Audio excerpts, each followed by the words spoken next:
देश प्रदेश की हर छोटी बड़ी खबरों को देखने के लिए हमारे चैनल SP News 24 को सब्सक्राइब करें और बेल आइकन दबाना ना भूलें ताकि हर खबर आप देख सकें सबसे पहले। आज दिनांक 16 जून दिन मंगलवार भारतीय लोधी महासभा के राष्ट्रीय अध्यक्ष दिलीप लोधी जी के नेतृत्व में प्रेस वार्ता की गई। लखनऊ 4 जून 2020 को सुबह 8 बजे थाना PGI के अंतर्गत आने वाले ग्राम बरौली खलीलाबाद में रहने वाले दबंग परिवार नन्हे दीक्षित ने अपनी पत्नी श्रीमती विजय दीक्षित व 4 पुत्र शुभम दीक्षित, नितिन दीक्षित, शिवम दीक्षित व अंकित दीक्षित आदि लोगों के साथ मिलकर प्रार्थी ननकऊ प्रसाद लोधी के पुत्र हंसराज को पूछताछ के बहाने घर से उठा ले गए। वहां पहले से पकड़ कर रखे दिलीप पुत्र प्रेमलाल, राकेश पुत्र बदलू निवासी गढ़ उपरोक्त को अपने घर में बंधक बनाया। लगभग 8 घंटे बंधक बनाए रखने के दौरान उक्त सभी लोगों ने लाठी डंडों से मरणासन्न होने तक मारा। मुंह पर कालिक पोत कर, जूतों की माला पहनाकर पूरे गांव में घुमाया। जब 8 घंटे अमानवीय घटना करने के बाद लगभग समय 4 बजे तीनों को मरणासन्न स्थिति में थाना PGI की पुलिस के सुपुर्द कर दिया। थाने की पुलिस ने बिना किसी जांच पड़ताल के दिनांक 5 जून को अपराध संख्या 362/2020 धारा 379 IPC में जेल भेज दिया। उक्त घटना की जानकारी होते ही दिनांक 10 जून 2020 को भारतीय लोधी महासभा के राष्ट्रीय अध्यक्ष दिलीप लोधी के द्वारा उत्तर प्रदेश के महामंत्री श्री ललिता राजपूत जी के नेतृत्व में संजीव कुमार लोधी, जिला अध्यक्ष भारतीय लोधी महासभा लखनऊ व योगेंद्र लोधी, महामंत्री लखनऊ को उक्त घटना स्थल पर संपूर्ण जानकारी प्राप्त करने के निर्देश दिए।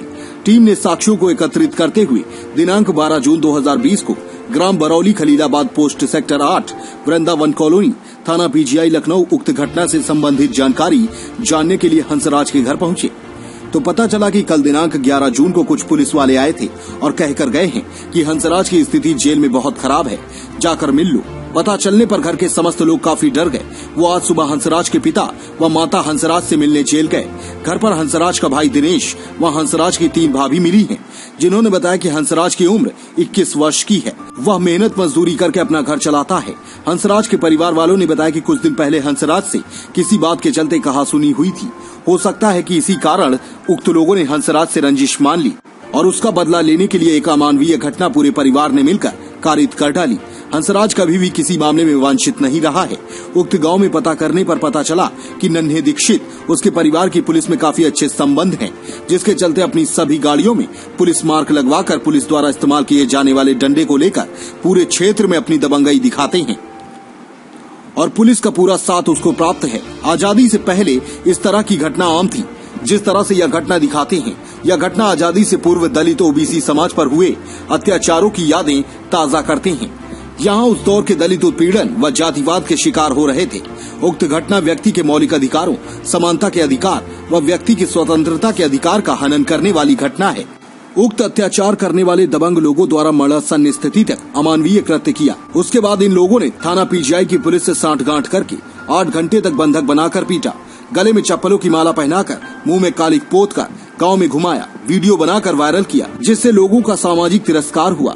सामाजिक दबाव बढ़ने पर दिलीप के पिता द्वारा अपराध संख्या 373/20 धारा 147, 452, 323, 355, 504, 506 IPC व 31D व 31E अनुसूचित जाति अनुसूचित जनजाति निवारण अधिनियम संशोधन 2015 का मुकदमा श्रीमती विजय दीक्षित, शुभम दीक्षित, नितिन दीक्षित, शिवम दीक्षित, नन्हे दीक्षित, अंकित दीक्षित पर किया। परंतु 2 लोगों की गिरफ्तारी के पश्चात अभी तक अन्य अपराधियों को अब तक कोई गिरफ्तारी नहीं की गई है। सभी गांव में घूम घूम कर घटना का वीडियो बनाकर मजा ले रहे हैं। उक्त घटना से लोधी समाज काफी आक्रोशित है।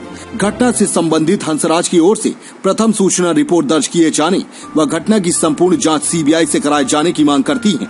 यदि उक्त घटना से संबंधित दोषियों को जेल नहीं भेजा गया तो भारतीय लोधी महासभा गांधी प्रतिमा स्थल हजरतगंज का सोशल डिस्टेंसिंग का पालन करते हुए शासन प्रशासन के विरुद्ध प्रदर्शन करने को मजबूर होगी। SP News 24 के लिए विवेक सिंह की रिपोर्ट। वो भी अपराधी प्रवृत्ति है। सभी सवर्ण समाज के लोग ऐसा नहीं है कि बुरे हैं, इस बात को स्पष्ट रूप से आप समझ लीजिए। लेकिन जो लोग बुरे हैं उनके खिलाफ कार्रवाई होनी चाहिए। और भारतीय जनता पार्टी में मैं माननीय मुख्यमंत्री जी से यह मांग करूंगा कि जो इस अपराधी प्रवृत्ति के लोग हैं वो किसी समाज के हों, हमें इससे कोई फर्क नहीं पड़ता। हमें फर्क इस बात से पड़ता है कि जो अपराधी है उसके खिलाफ अपराध की सजा उसको मिलनी चाहिए।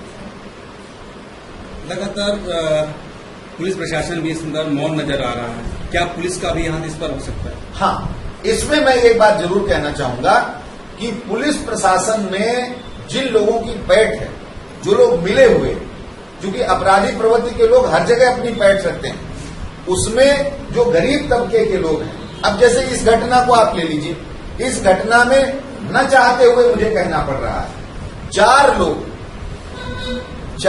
इस घटना में वांछित हैं, 4 में 2 दलित हैं, 1 पिछड़ा, तो ओबीसी पकड़ गया, 2 दलित पकड़ गए, लेकिन 1 मिश्रा समाज का लड़का है जिसके नाम FIR है, वो नहीं पकड़ा गया। और ये कहा जा रहा है कि वो जो है भगा हुआ है, वो मिल नहीं रहा है। ये दोनों बड़े आराम से मिल गए। अच्छा, अब दूसरी बात आप समझिए, नन्हे दीक्षित ने 3 को तो बुला के खूब मारा, बंद रखा, लेकिन उस जो मिश्रा परिवार का लड़का था, जिसका नाम इसने कबूला था, उसको कुछ नहीं कहा। ऐसा क्यों? यह प्रश्नवाचक चिन्ह है। इसलिए मैं ये कहना चाहूंगा कि जो गंदे लोग हैं उनके खिलाफ कार्रवाई होनी चाहिए, जो बदमाश प्रवृत्ति के लोग हैं उनके खिलाफ कार्रवाई होनी चाहिए। और मैं नाम लेकर आपको बता दूं, FIR मेरे पास है। ये जो उपवन लड़का है, ये मिश्रा परिवार का है, उपवन मिश्रा है, और इसके पिता का नाम है ननकू पंडित। ये अभी तक गिरफ्तार नहीं हुआ और ना इस पर किसी का ध्यान है, अगर चोरी की है। अच्छा, दूसरी बात यह है कि मान लीजिए किसी का मोबाइल चोरी हुआ, तो मोबाइल जिसके पास बेचा, घटना घटित हुई, एक में लिखा है 7 बजे घटना घटित हुई, एक ही थाने में एक ही थानेदार ने FIR लिखी है। पहले ये तय कर लें कि 6 बजे हुई है कि 7 बजे हुई है। अच्छा, 6 बजे हुई है, चलिए मैंने मान लिया, 7 बजे हुई है, मैंने दोनों मान लिया। तो FIR के थाने में जो FIR दर्ज हुई है वो 16:29 यानी 4:29 पे FIR हुई है, और पुलिस को 4 बजे, अब 6 से आप जोड़ लीजिए, 7, 8, 9, 10, 11, 12, 1, 2, 3, 4, यानी 10 घंटे बाद, 10 घंटे तक उनको बंद करके मारा गया, मुंह काला किया गया, सर मड़वाया गया, चप्पलों की माला पहनाई गई, और उनको पूरे गांव में घुमाया गया, और किसी को पता नहीं चला। कर रहे हैं हम, कार्रवाई कर रहे हैं। अरे कब तक कार्रवाई करेंगे? 2 को पकड़ने के बाद आपने 1 को भी नहीं पकड़ा है। और जो अमानवीय कृत्य हुआ है, उसकी जो धारा 355 बनती है, वो क्यों नहीं लगाई गई?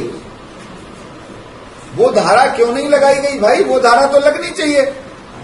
और मैंने CBI की मांग क्यों की है? मैंने इसीलिए मांग की है कि पुलिस कटघरे में खड़ी है, इतने लंबे समय तक अभी तक कुछ भी नहीं हो पाया है।